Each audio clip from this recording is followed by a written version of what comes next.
mestine pantese padha angrung kepica laku terma bekti sukamne rusa bangsa kecinta tunggal setia wong sanegosa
sik ya no nganti limbuke pedhot dijemono limbukne dit ya kanggo ngendhoni swasana kang kenceng ngregengi kahanan ben gayeng yo adik-adik rada anu semingkir sik ngono sinden-sinden ben ngerol dhisik kanggo mukadimah ana ing season limbukan. Lah iya. Lagune ninggal katresnan. Lah iya. Maturi jumeneng kabeh Dek Bedirsia, Mbak Enggar, Dek Sinta, Mbak Pesek. Ya. Araben kanggo ngregangake kahanan ing Srampang Maja. Lah iya. Monggo, dadekke ninggal katresnan, dadekke. Ya yuk.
Yuk, tarik. Aja lali pamelingku. Kemana kang Mas janji-janjimu. Aku tansah setia kandhani. Slow. Nganti saelingku. Alhamdulillah wa syukurillah wala haula wala quwata illa billah. Nok piye? Leren sakwetara ya nok ngono ya Mak. Mergo yen ngongso kuwi dadine ora apik, dadine ora becik ngono. Wis ya. Dikendhoni dhisik rasane. Ya. Anakku limbuk sing ayu dhewe piye yung piye nimbale marang aku. Angka sepisan ora lali ngunjukake puja kang sarta puji syukur kang jero ya nok ngono Mak. Iya. Kunjuk marang Gusti kang murbeng jagat, Gusti Allah Subhanahu wa taala, Tuhan yang Maha Esa, yang widiwasa. Oh ngono Pak. Iya. Apa sababe kok biyung matur ngono? Sababe awake dhewe isih pinaringan ya kuwi kenikmataning pangeran kang jagat tanpa timbang, wujude kesehatan. Oh ngono. Oh iya. Becik kesehatan lahir uga becik kesehatan batin. Mokal nok mokal. Tanpa nikmating pangeran, aku lan kowe ya bisa kumpul ana ing kene, seneng-seneng bareng, melekan bareng ana papan kene. Oh ngono ya Mak. Iya. Iya, Iki kajate apa? Acarane apa? Iki ngene nok. Sakjane inti sari acarane iki wis ginelar suwe, ngono. Udakara 2 taun utawa nek ora kleru 3 taun kepungkur. Ayo. Ning lagi gelar di ropian-ropian, gelar hiburan, gelar kelir gantung gong. Oh iya. Nyenengake marang para warga masyarakat lagi kasembadan bengi iki. Oh ngono. Ayo. Dadi iki sing dianti-anti wis dadi bukti, sing diantu-antu wis lumaku. Oh, ngono. Iya. Ora ning ngono. Piye, Nduk? Aku bakal takon karo Biyung. Takon babakan apa? Iki jane larah-larahi kepiye, sejarahe kok kepiye? Kok aku Kang Sarta Biyung bisa sowan marak mangarsa mapan ana ing kene. Ngene ya, Nok, piye? Pada intinya aja awake dhewe sowan sak kanca ana ing Bapak Sumarwah Kang sarta Ibu Suyati. Lah iya ana ing Serampang Maja Nampu. Iki kajate ora ana liya ya kuwi ngestreni, ya kuwi ikut mengapresiasi, ndongake, nirakati ya anggone Mas Anjar. Oh ya Kang Mas awake dhewe. Putrane Bapak Sumarwah Kang sarta Ibu Suyati anggone Palakrama. Oh ngono. Palakrama. Pikantuk sapa? Pikantuk Mbak Yune awake dhewe ya kuwi Mbak Dwi Puji Lestari. Oh, Mbak Dwi Puji Lestari. Iya. Ya kuwi saka putri Bapak Mardimin almarhum. Iya. Kang sarta Ibu Lasmi. Oh ngono Mak. Dadi gelar-gelir gantung gong wayangan ana ing kene kanthi acara pernikahane Mas Anjar kang wis kepara suwe kae ning lagi diadani iki.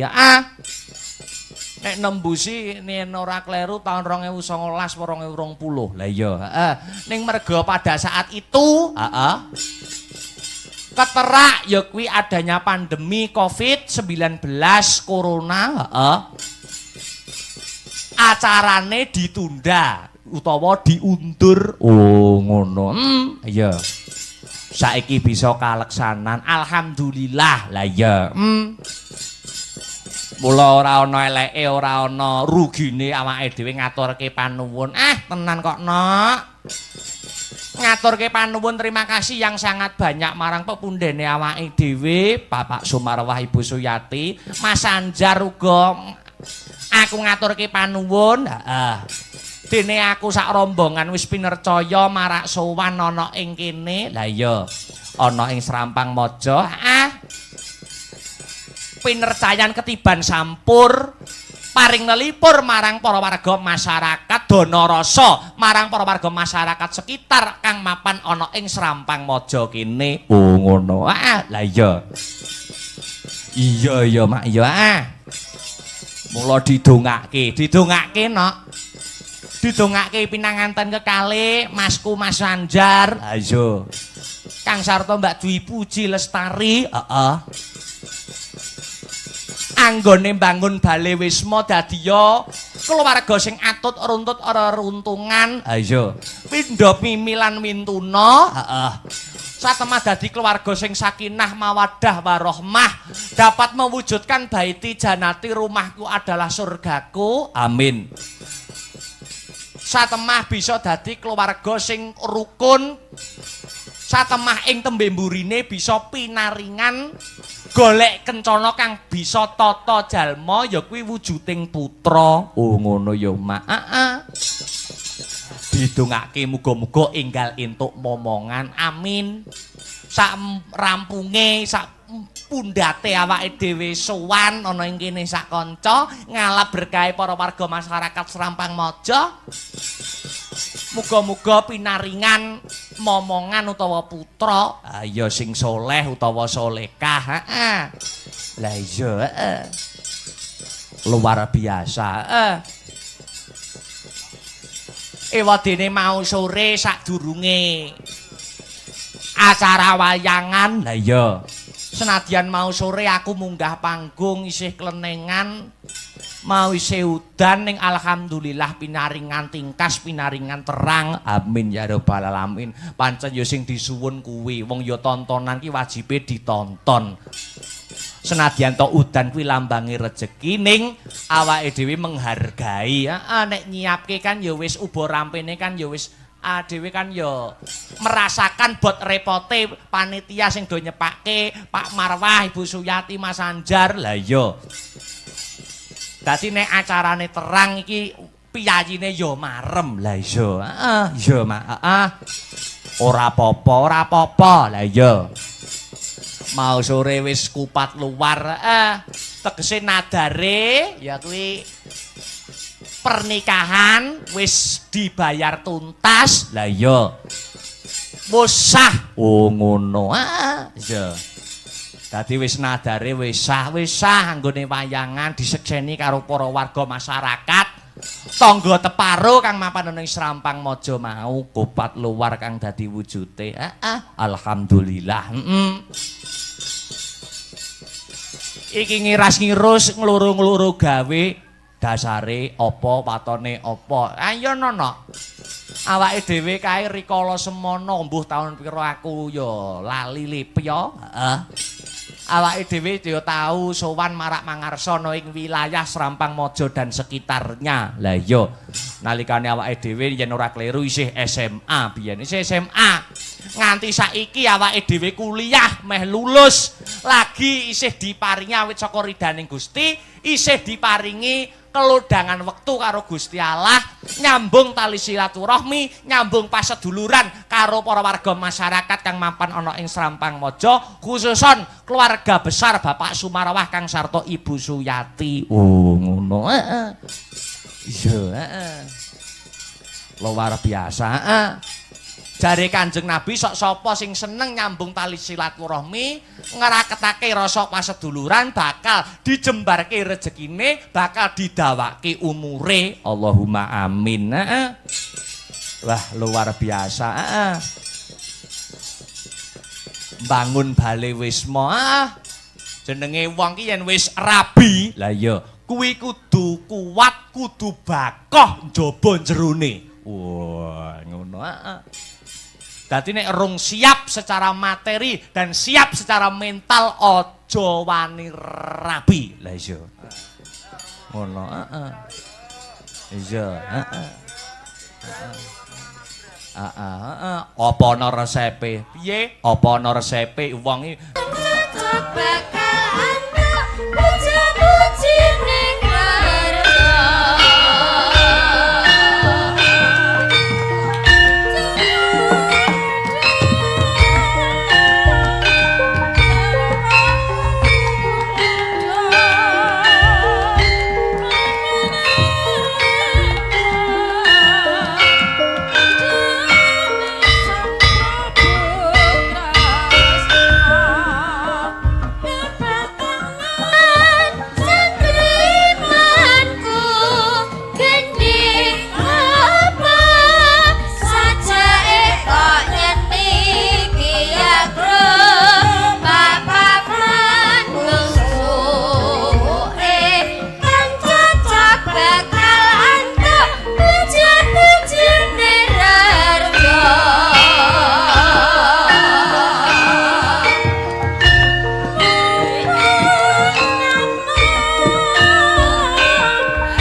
Taman gendeng iki